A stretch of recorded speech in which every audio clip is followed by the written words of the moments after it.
Hello everyone, I wanted to start by telling you why I'm making this video.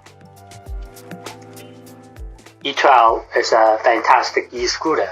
The only thing I dislike is the solid tire. That's why I decided to change it.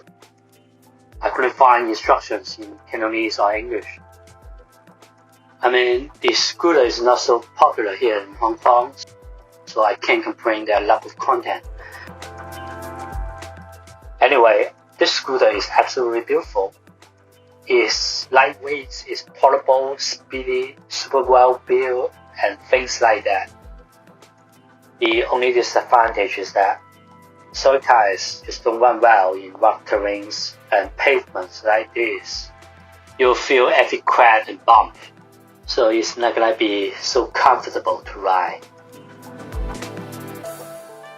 All Etwow scooters are front-wheel drive with the motor inside the front wheel. Well, I don't think I can replace the solid tire with an air-filled pneumatic tire, but I can switch it out with a replacement Honeycomb tire. Ideally, the rear wheel will be pneumatic tire, then this scooter will probably, which is perfection, is gonna be more stable and super smooth. Let's hope that's the case. Here's my step-by-step guide to change the front tire on Etwow electric scooter. First, cut loose 2 cable ties. Open up the outer shell and unpop the cable. There's no going back once you begin this process. Next, remove the nuts. You'll need some strength and good posture to do that. Once you get the nuts loose, you can now easily separate the front wheel from the chassis.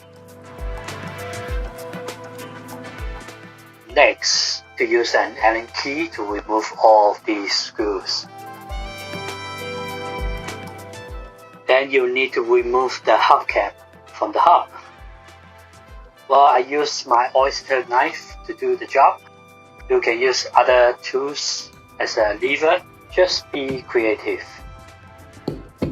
Apart from the tool, you need a lot of patience. Don't try to pry up the leak all at once. It's better to pry gradually around the hubcap. Once the cap has been removed, you might feel intimidated by just looking at those cables and wires. Anyway, the next mission is to remove the inner section. Those are all industrial heavy metals. Be very careful not to put any metal object too close. It took me quite some time to eventually figure out how to pull it up.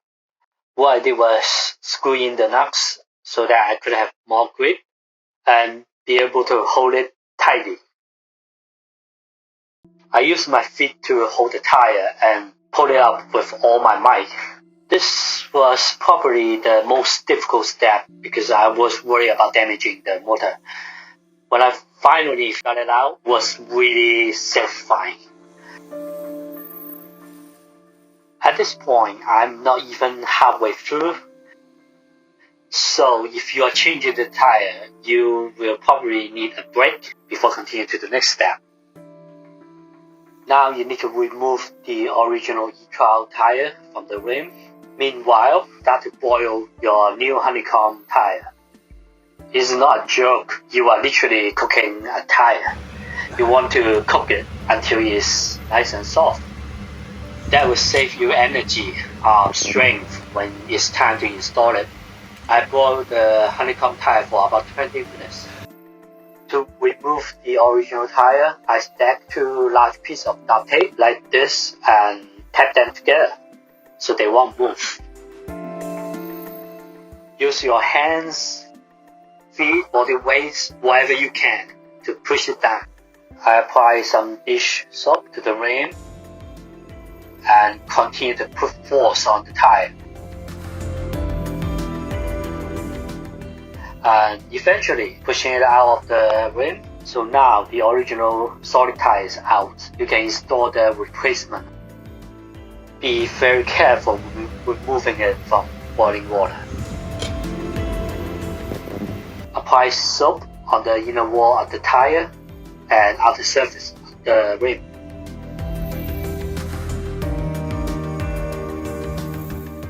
Then use your knee to pin down the tire on one side while pushing the other side of the tire over the rim. Since the tire had been softened and because of the soap, it wasn't that difficult. After a few tries, I finally got it mounted. It only took me about 2 minutes. All the hard work should be done by this point. The next step is to put the motor back in. But first, you have to make sure you don't leave anything inside the hood. I wipe it clean with a paper towel. You also need to remove any remaining water in your new tire. That was something I didn't realize until I watched the quick playback.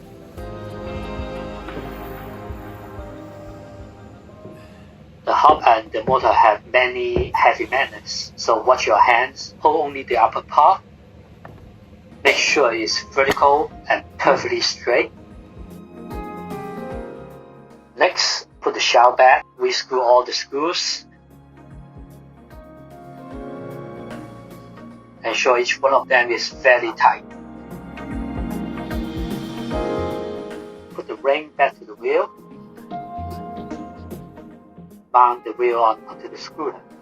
Tighten the nuts, plug in the cable, then give it a try. Guess what? I freaked out because the wheel wasn't spinning. I quickly realized that I popped the cable incorrectly. There are small arrows at the end of the pop and socket which needs to be aligned. I adjust their position and boom, it was a success. After fixing a few other things into their original place, the job was done. But at that moment, I was speechless, full of pride at my success. This was a real man's job and I was so glad I did it myself. I was able to do all of this and clean up the mess before my wife woke up in the morning.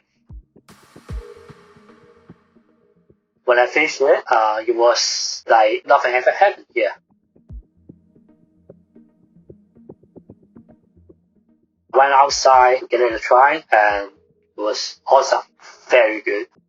I think it would be better, even better, if I changed the rear tire. But that's another project for another video, I guess. Last but not least, remember to wash out the port.